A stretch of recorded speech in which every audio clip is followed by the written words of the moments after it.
Morning, everybody.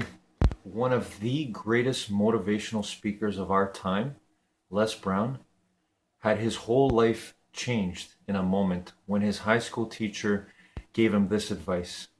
Someone's opinion of you does not have to become your reality. That's how powerful we are. Our thoughts, our opinions of others affect everything and everyone around us, but it doesn't have to shape your reality. So, one of the things we have to always constantly be on guard for is what opinions are we allowing to influence our creation of our reality? Because our reality is just the now and it's from your thoughts. What are you thinking about yourself? So, be careful what opinions you allow into your mind because they don't have to become your reality. Have a great day, everybody.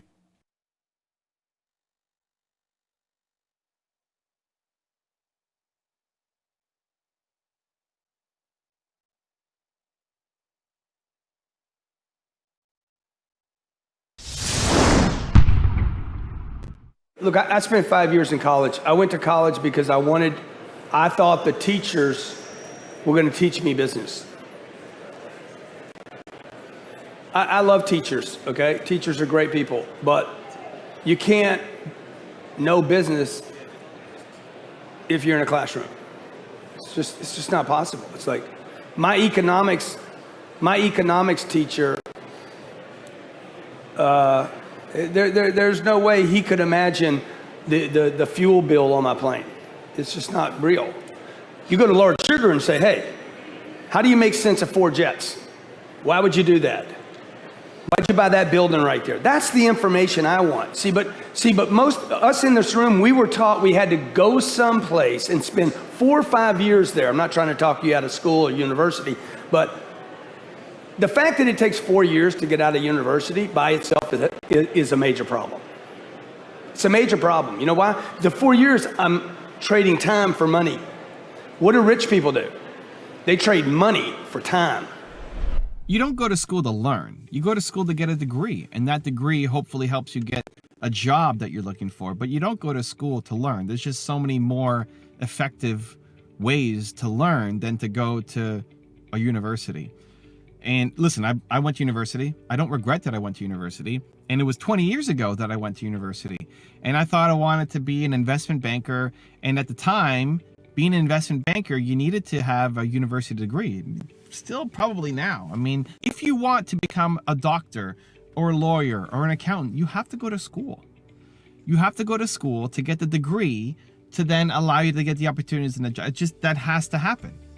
Nobody's gonna hire you to be a doctor if you are just practiced. Like, just go out and get real world experience.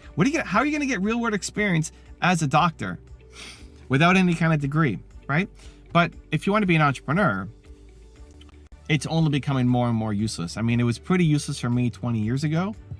I'm 42. Yeah, I'm 42. So 20 years ago, I remember being in my 4th year graduating class, small business course, and I was already running my company at the time, and it was honestly a waste of time.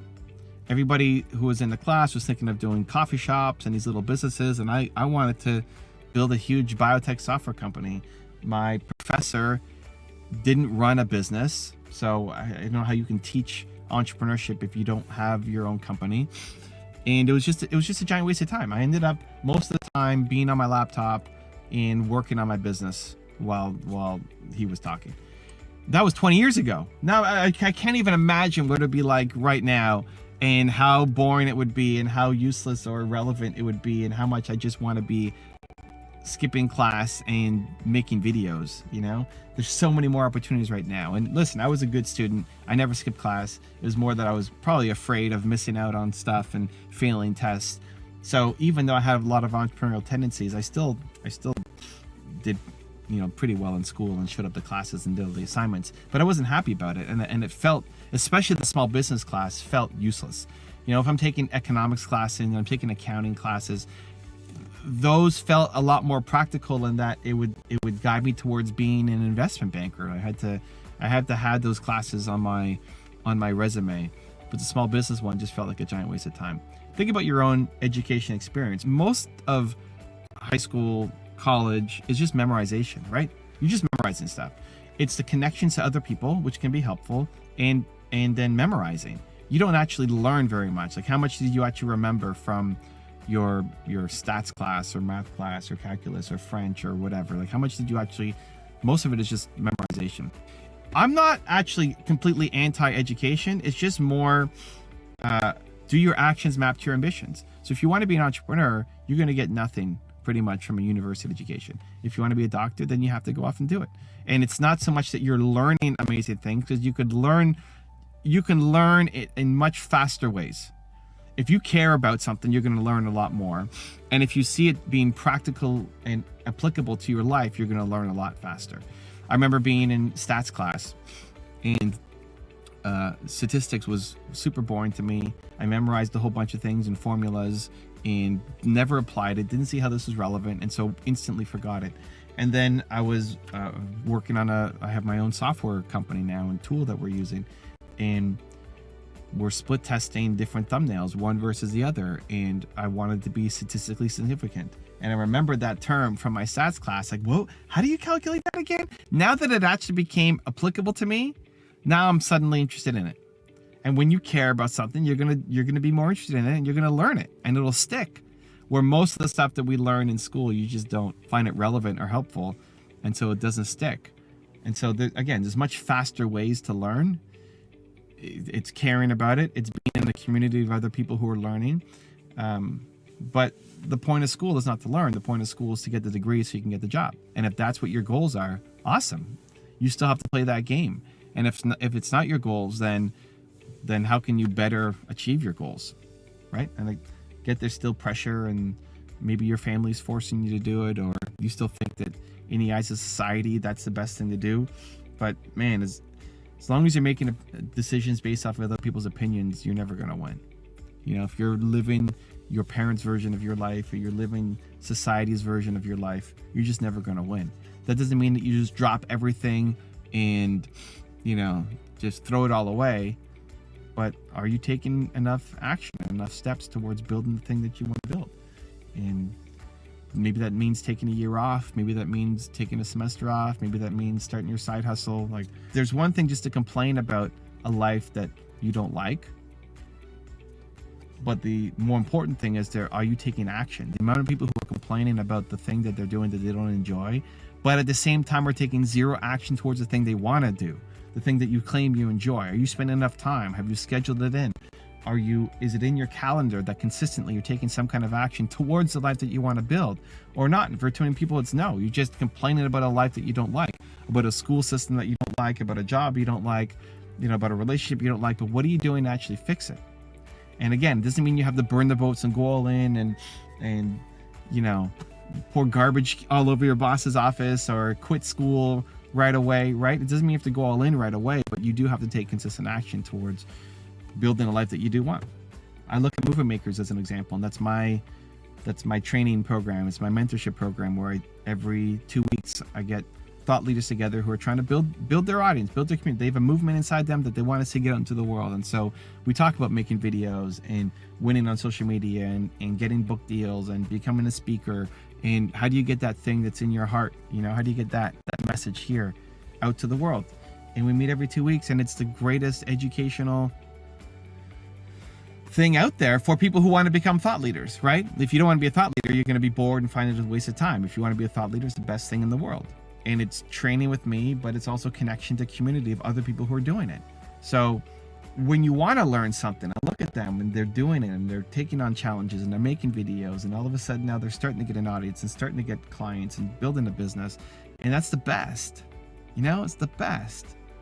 And the fact that they're not just doing it by themselves, but they're doing it with other people, that you're part of a community. When you're around other people who are also learning. Learning is one thing. And going from education to self-education, like traditional education, formal education to self-education, becomes a game if you want to learn, right? Traditional education, the goal is not to learn, the goal is to get a job. Cool, if that's your goal, awesome. If you want to learn, you have to flip the model from traditional education to self-education. Stop blaming the traditional education system. It's just not designed to learn. That's not what you're there for. If you want to learn, you have to create your own self-education program. You have to go learn from the people who've done the thing that you want to do, model success, be around it, take consistent action, and get some kind of community. Because the learning amplifies when you're not doing it alone. If you feel like you're always alone, everything is on your shoulders, nobody around you understands, nobody else is trying to do something similar to you, you're isolated, you don't feel like you belong, that's really hard. It's not that it's not possible, it's just insanely difficult, and most people will quit along the way, or at the very least just not take enough consistent action. But when you're around other people who are doing the thing, who are also committed, who are learning, you're teaching each other, and you feel like you're not alone on the journey, it's one of the biggest improvements I made to Movement Makers was at the very, very beginning. It's 85 minutes every 2 weeks, right? So at the very beginning, it was me teaching for 85 minutes because I thought, you know what, got to get the education out, teach as much information is in my brain, pour it into your brain, and let's go. And what I found was some of the best elements of Movement Makers is having the members connect to each other and creating breakout rooms for people where they can share their experience, explain what road they're on, creating a Discord where people can share their wins, get help from each other, so that's not all flowing through me, but then they're connected to each other. And when you can create a family of people who are also learning the same thing that you're learning, man, when you're around those kind of people, everything changes.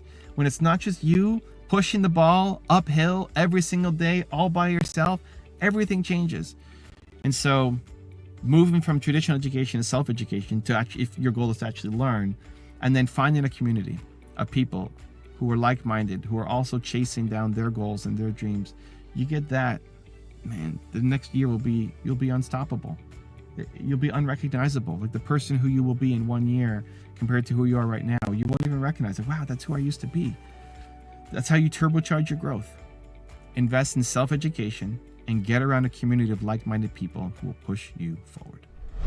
Also, to make sure you're actually taking action after watching this video, I've designed a special free worksheet just for this video. The worksheet will highlight all of the lessons learned in this video, as well as pull out our 3 favorite learnings and quotes that will inspire you to actually do something. The worksheet will also give you space to write down what your key takeaways are and your specific plan of action to make sure you're getting results. If you want the worksheet designed specifically for this video, absolutely for free, there's a link in the description below. Go click on it and start building the momentum in your life and your business. I'll see you there.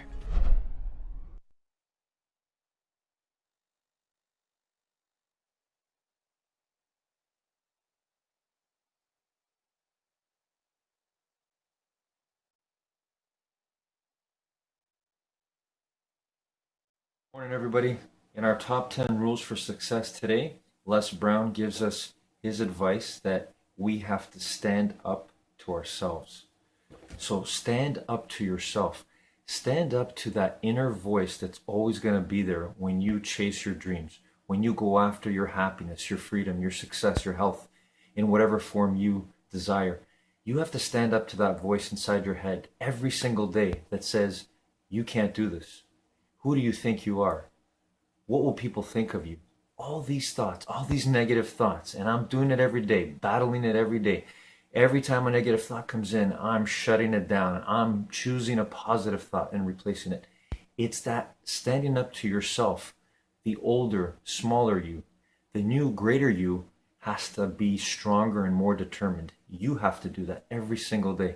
And Les Brown reminds us of that. Have a great day, everyone.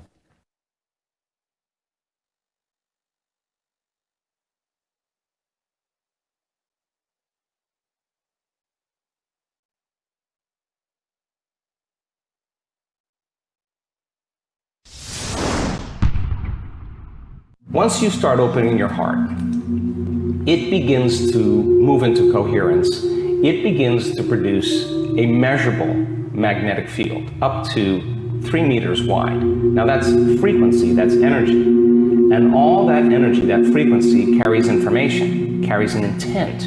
So then when you're feeling gratitude and your heart is open, you're broadcasting energy into the field. A frequency, you lay the intent of the thought of your health or your wealth, that frequency can carry the thought of your wealth. If you're suffering, the suffering does not carry, that energy does not carry the thought of your wealth. It carries a different set of thoughts. So then we're teaching people how to self-regulate, because if you're going to believe in that future that you're imagining with all of your heart, it better be open and activated. Right. And you better know how to self-regulate. And you have to know the moment you disconnect from the energy of your future because of some circumstance in your life and you lose that feeling, if you're practicing it on a daily basis with your eyes closed, then the next level is to be able to open your eyes and do it right in the moment and be able to self-regulate and change the frustration from some experience in your life back to the energy of your future. That requires great awareness and great effort. But if you have a community of people that are practicing this on a daily basis and they're connected to their future because that's where their mind is, they begin to want the future more than the emotions of the past. So we've done enough measurements to know that we can teach people how to do that, and we have evidence that people can sustain it for 45 minutes to an hour. It's a skill now. They know that they know how to do it. So now they have brain coherence and heart coherence. Well, once the heart begins to become orderly and coherent, it acts as an amplifier and it drives energy to the brain. So now the brain is getting more energy once the heart is open, and then you're thinking a different set of thoughts. And those thoughts produce different chemicals for you to feel more of that. And here comes nitric oxide from oxytocin, and all of a sudden your heart literally starts to swell. It literally begins to open up. And there's more energy going there, and now you're coming from a different level of mind. Right.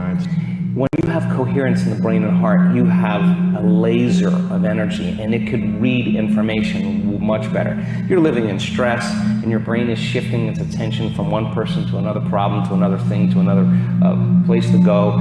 Each one of those things, there's an assignment of neurological networks in the brain. So the arousal of the stress hormones drives the brain into this high frequency, and you're trying to control and predict everything in your life, and your brain circuits are firing like a lightning storm in the clouds.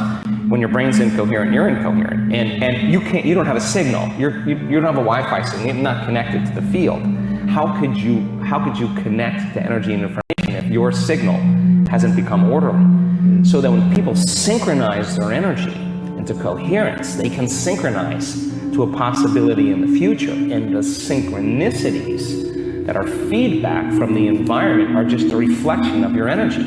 And that's the universe saying, follow the breadcrumbs, do it again, follow it again, do it again. And now all of a sudden the person's not waking in the morning like, oh, I'm gonna meditate now and create my future. They're kind of going like, I'm getting out of bed because I don't want the magic to end, right? They want to sustain that state so that the old reality that they've lived in begins to transform into something new. And because there's no longer a vibrational match with everyone and everything in their past and present reality, there's a vibrational match to their future, and now that future is starting to give them signals. Thoughts, to me, produce an electrical charge in the quantum field, and feelings produce a magnetic charge in the quantum field.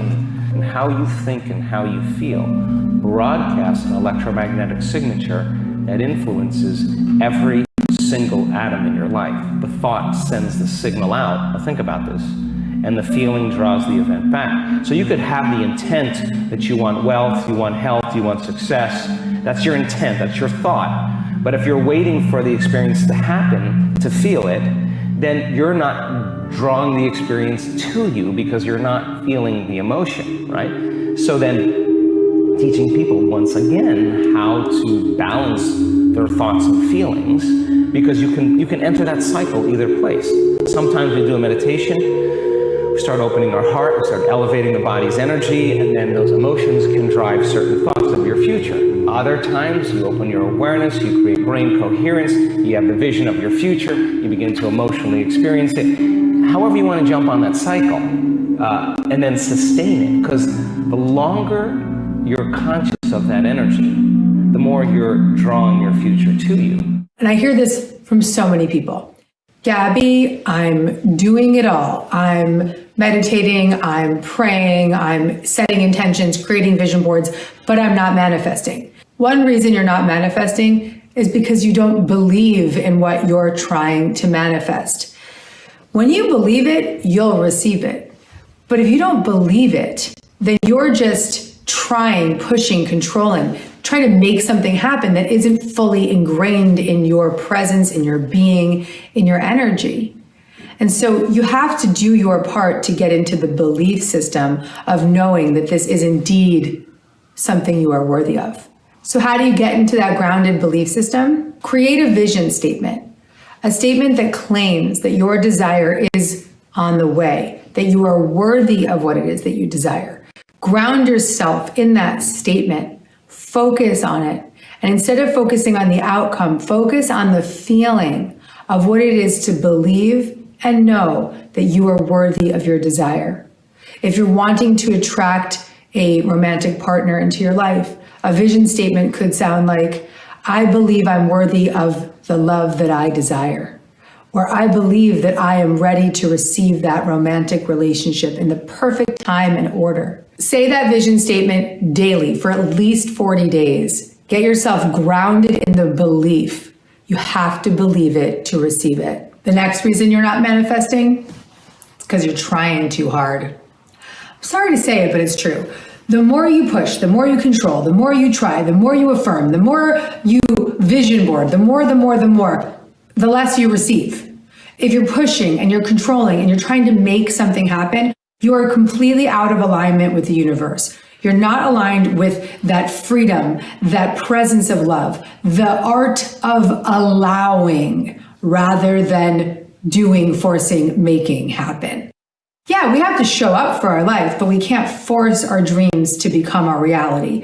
So the key here is to let go. So here's your message. The secret to manifesting is to forget what you think you need. Let it go. How do you let it go? With this intention. Thank you, universe, for guiding me to what is of the highest good for all. When you make it about the highest good and not about what you think you need, then the universe can truly show up for you. You can relax and allow even more than you could imagine to enter into your life. And here's another reason that you're not manifesting. This is going to be tough for you to hear because you're not vibrating at the right frequency. What, Gabby? What do you mean? Well, what I mean is that you're leaning into the negative. You're judging a lot. You're focusing on scary things that make you so anxious and you just keep focusing on them and dwelling on them. You're obsessed with worrying. You love to overthink things. Look, I understand that behavior more than anyone could imagine. I'm a recovering worrier. I'm a recovering anxious person. I've been there. I understand that. But when we are not in that vibration that's relaxed, released, at ease, present, we're actually blocking our manifestations because that low vibe energy is blocking our high vibe attracting power. So what do? Focus on the good stuff. Lean into the positive. Look for solutions rather than problems. Stop yourself when you notice that you're being judgmental or gossipy. Hang out with people that make you feel good. Do things that make you feel good. Lean towards joy and you will be led. When you dwell in that energy of joy, the universe will deliver. So if you're not attracting what you desire, just relax. It's all good. Focus on these methods. Notice when you're out of alignment and come back to this video, practice one of these methods, use these tools, ground yourself back into alignment, believe it to receive it, feel good, and it will come to you naturally. We have the power within us to attract what we desire when we allow our internal condition to reflect what we want to attract on the outside. So make that your highest priority. A few people ask a similar question to this. When visualizing, do I need to let go of it afterwards and forget about it? Because that is what most stories on the website tell. Or do I need to visualize it every day? I'm confused. So yes, you let go of it because it's already done. So when you visualize it, you let it go. It's already done. Now, I talked about The Secret a few weeks ago, and I said that I visualized it, but then every day I lived as though it was already done. I didn't visualize it every day. I lived as though it was already done. And so when you, because all it takes is one visualization, yes. And so why people say to let it go is because if you are holding on to it, then you don't believe that you have it already. And you have to believe that you have it already. So it's like this. Let's say you want a dream car and you've been saving for ages and you're finally going to get your dream car. You don't know you can manifest it through The Secret, but you've been saving for ages and you go to the dealership and you test drive the car and you say, I'm going to buy this car, and you buy the car and you get in the car and you drive it home. The next day you're going to visualize wanting a new car. Oh, why? Because you've already got it, right? So that's how you have to feel. You visualize once, it's already done. It's already done. And so then you let it go. And I'm sure for many, many people that they found that when they forgot about it, that's when it manifested. Because when you forget about it, you're not holding on to it anymore, right? So yeah, so you do let it go. You visualize and you do let it go. The problem with the concept of power, the power of positive thinking, is people just think, oh, well, if I just have positive thoughts, then my life should be affected. And this is why positive thinking has a real rap in the public. And the reason is this: having a positive thought does not in any way necessitate that those positive thoughts actually manifest themselves. And there's a piece that was left out. And if you don't understand the piece, then you're shouting into the wind with your positive thoughts. Nothing's going to happen. And the fact is this: when you're having positive thoughts, you're using your mind. The new biology reveals that the invisible forces that collectively we refer to as mind, that these form a field which shape biology.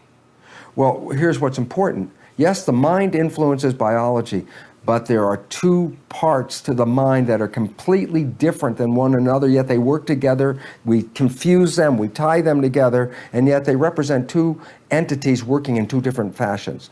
There's the conscious mind and what is called the subconscious mind.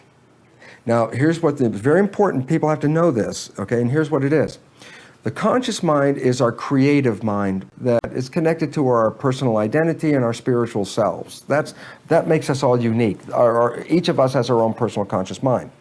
But what becomes very significant is this, is the subconscious mind is equivalent to a tape player. It's exactly what it is. It records experiences and then plays them back. And so now let's take a look and say, well, wait, there's a thinking mind, and then there's a tape player mind. And what's different about them is very profound. So let's talk about two fundamental differences first. The tape player, the subconscious mind, as an information processor, as the equivalent of a computer, is 1,000,000 times more powerful an information processor than is the conscious mind. So when you look at the power between the conscious and subconscious is 1,000,000 times more powerful. Number two, on a day-by-day basis, the subconscious mind runs our biology about 95 to 99% of the time. So while you're having all these wonderful thoughts, that's not the conscious mind's not running the show. It's a subconscious mind. Then comes the issue is, well, the subconscious mind got programs in it. Yes. And the subconscious mind is not evil or good. The subconscious mind is a tape player. As much as you can say, okay, here's a tape player. It's good or bad. The tape player is not good or bad. The programs can be good and the programs can be bad. So blaming the subconscious mind as a negative thing that's the first mistake. It's a tape player.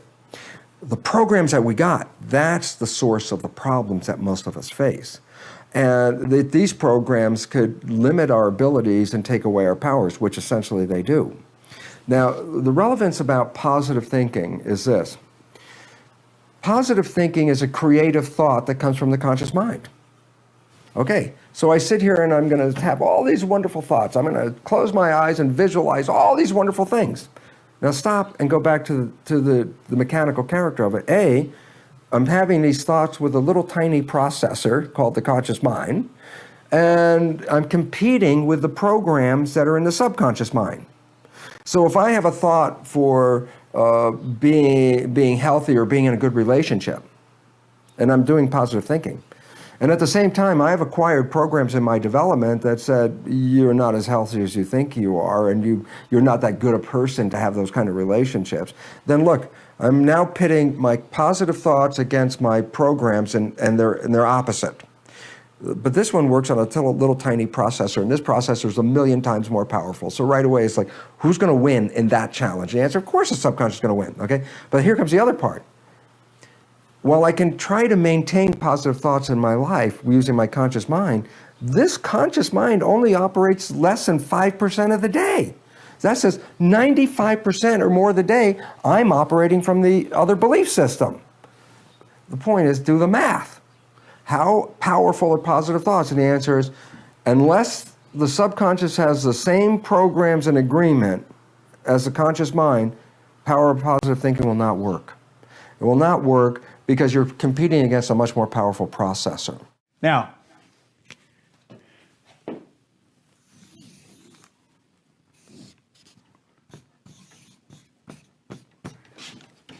here you have your senses: see, hear, smell, taste, touch. You also have an imagination. Your imagination is a magnificent, Hill said it's the most marvelous, miraculous, inconceivably powerful force the world's ever known. There's a power flowing into your consciousness.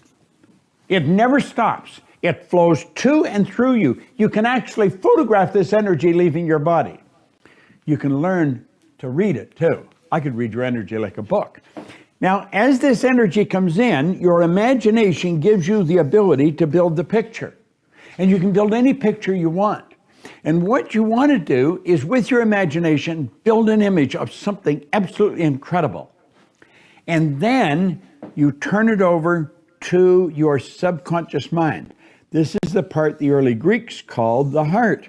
That's why Solomon says, as a person thinketh in their heart, so are they. Because whatever's impressed has to be expressed. So it's the image that you impress that controls the vibratory rate of the physical body. I was working with Matt, who's in our creative department, and today, and we've been working on a special video that we're going to be putting out. You'll hear about it, and it's on attraction, the law of attraction. You see, the law of attraction is a secondary law. It's not a primary law. If you don't understand the law of vibration, you're never going to understand the law of attraction.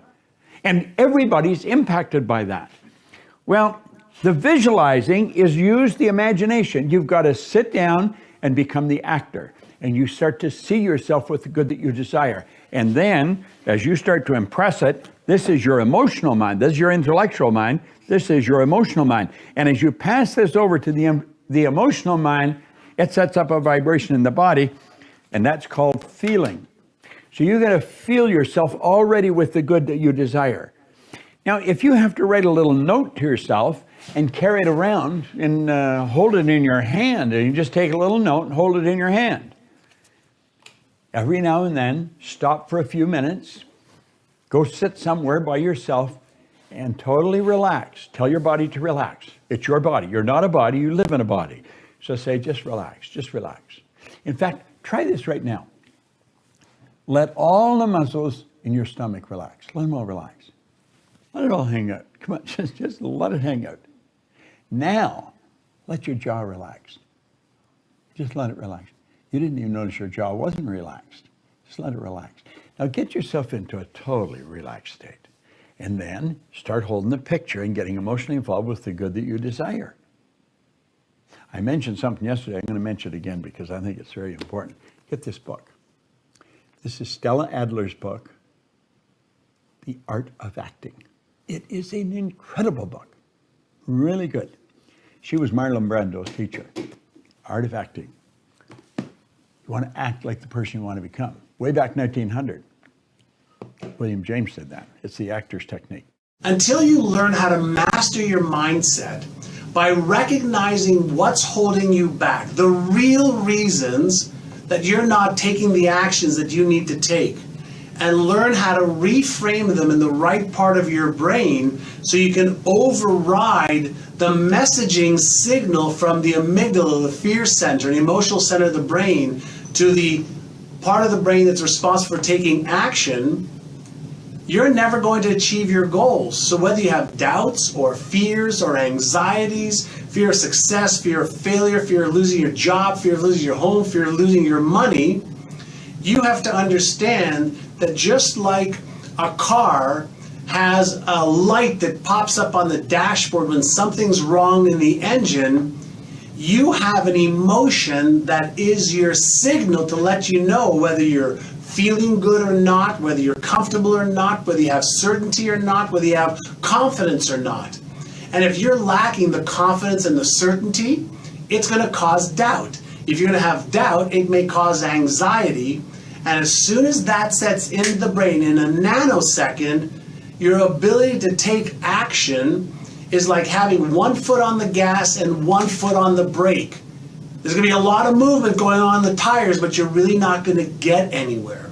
So the first thing I want you to do is write down what's really holding you back. Why aren't you really, get clear, get deep, why aren't you really taking action towards any of your goals, health goals, financial goals, business goals, whatever goals you have? Write that down and ask yourself, is this real? Is this imagined? Is it a probability or is it a possibility? What you'll find, for the most part, is the negative consequence is a possibility. And as soon as you buy into that possibility, you're going to do everything possible to run away, to fight, freeze, or fight that feeling. But when you learn how to switch your brain from recognizing what's holding you back to reframing the possibility from the probability to just a normal possibility, you start to activate different parts of your brain that start showing you the solutions to how to overcome the fear, how to overcome the risk, how to overcome the possible negative consequence. And then what happens is the amygdala, the part of your brain that's responsible to protect you and to keep you safe, the firing threshold of that signal gets lowered. The message to the motor cortex doesn't get sent, so you start to take action. And third, what is happening is that your left prefrontal cortex, the CEO, the genius part of your brain, starts to think about ways that you can actually take action and do it faster and easier and better. It starts to change what you see. It starts to change your vibration. And now you start to have a lot more control over not just having goals and having strategies and plans, but getting yourself to take action.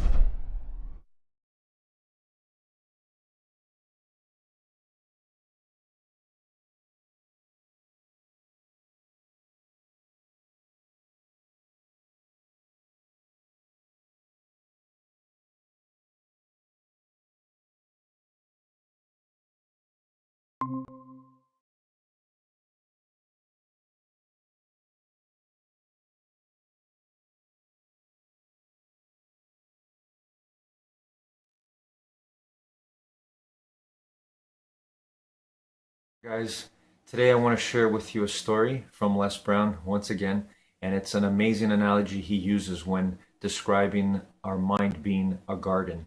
And he gives the example of weeds and how they are representative of our negative thoughts.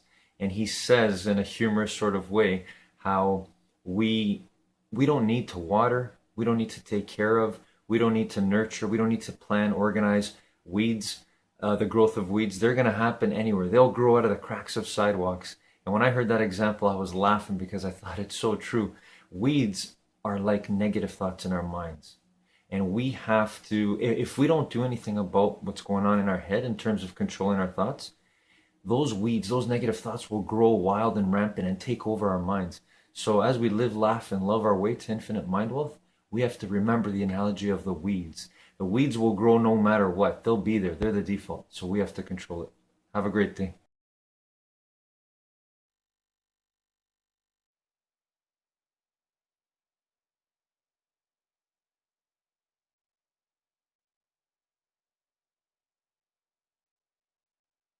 Need motivation? Watch a top 10 with Believe Nation. Hey, it's Evan Carmichael, and I make these videos because you are probably the most ambitious person in your circle, but you know you're capable of more, and you get that push by surrounding yourself with the best. So today, let's learn from one of the best, Louise Hay, and my take on her top 50 rules for success. Enjoy. Now, I know that you've heard me say many times, or you've read or listened on the tapes, that loving yourself is the most powerful thing we can do.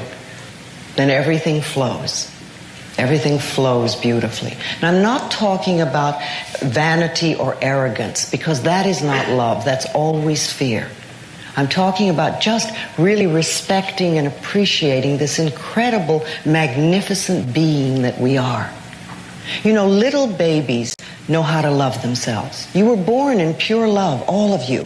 There's not one little baby alive that I know of that ever criticizes its body or ever says, my hips are too big. Have you ever heard a baby say that? They're just thrilled and delighted that they have a body. And they rejoice in it. And they love themselves. They love their toes. They love everything about themselves. They absolutely adore, they express their feelings. You know, when a baby is happy, you know it. When a baby is angry, the whole neighborhood knows it. They're never scared to let people know how they feel. They live in the moment, and they're filled with courage, and they're wonderful. And we were all like that. Got to remember that you were filled with courage, and you were full of love, and you adored yourself when you were very little. I think that everything you think and everything you speak goes out from you into the universe and comes back to you multiplied. It's almost as though the universe is listening to everything you say and everything you think and saying, oh, that's what they want. But most of the time, we are talking very negatively about ourselves. We talk about how awful we are, we're not good enough, we can't get this, we can't get that. How can the universe bring you anything good if that's the way you're talking? What you're saying is a quality of life doesn't mean a really nice house or a really nice car. It can, but it doesn't have to. But what good is a nice car if you are full of resentment all the time and you drive around hating everybody? That's not going to help anything. It's much better if you had an old car and you were grateful and appreciative of life.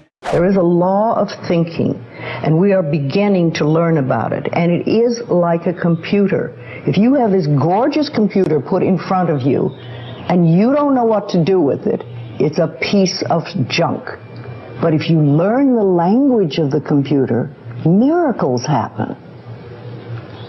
And that is what the law of thinking is. When you learn how it works, miracles happen. What you think and what you believe is what will come true for you. Your thoughts create your life. It's that simple. And when we can get that, we can make enormous changes. Also, to make sure you're actually taking action after watching this video, I've designed a special free worksheet just for this video. The worksheet will highlight all of the lessons learned in this video, as well as pull out our 3 favorite learnings and quotes that will inspire you to actually do something. The worksheet will also give you space to write down what your key takeaways are and your specific plan of action to make sure you're getting results. If you want the worksheet designed specifically for this video, absolutely for free, there's a link in the description below. Go click on it and start building the momentum in your life and your business. I'll see you there. One of the things that I think about the work that I do and the work our company does is that every product that we sell or that you get as a gift from us has the possibility to change the quality of your life, to improve the quality of your life. Now, whether you actually take that opportunity or not is up to you. That's freedom. But you have everything we give out can help people really improve the quality of their lives. And that feels good. When we have a problem, most of us go, oh, panic, panic, God, what are we going to do, blah, blah, blah, blah, blah. But I have something that I try to get people to say. When the minute there's a problem, you stop and you go, all is well.